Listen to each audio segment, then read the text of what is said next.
Hey guys, it's Katie with Kansas Hydrographics. We are here to show you our bird's eye maple pattern. This one is a full meter wide.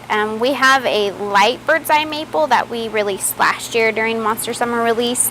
That would have been 2016. And it's a 50 centimeter version. It's just a little bit lighter in color.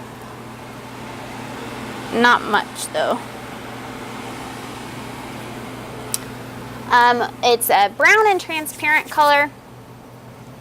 Not a whole lot of, probably should have called it more like a tan, I guess.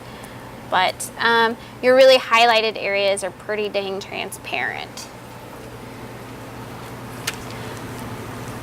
If you want that really light color, you're going to need to stick with a white base. But I mean, wood grains vary in so many different hues and colors. You could obviously use a biscuit, medium tan, dark tan, cherry brown, whatever DTP color you wanted to use.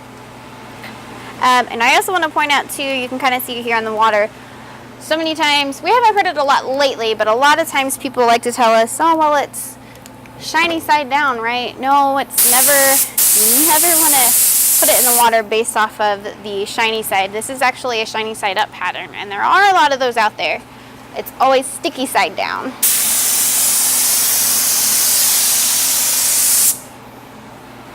So when you lick your fingers,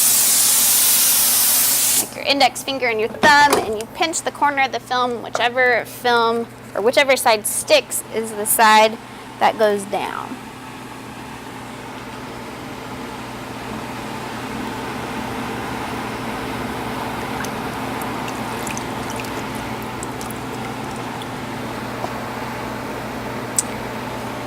And I've also said this before too about our wood grains. If you're looking for something that is truly a bird's eye maple, then you should probably do your research. I'm not positive that that's really what bird's eye maple looks like, but that looks like some sort of wood grain. I really like that pattern. And it does, I think it meshes pretty well with a white base. But you are more than welcome to darken that up with, like I said, or biscuit or light tan. Anywho, that prints really well. I'm happy with that. That will obviously be in the wood grain section at KansasHydrographics.com. Make sure you guys are subscribed to our YouTube channel. That just helps keep you guys up to date with all of our newest releases and anything else that we have going on. Also, you're welcome to download our app. It's just really handy to have. Sometimes you can even view our patterns when you're not connected to Wi-Fi. I think that's about it. Thank you guys so much for watching. We'll see you next time.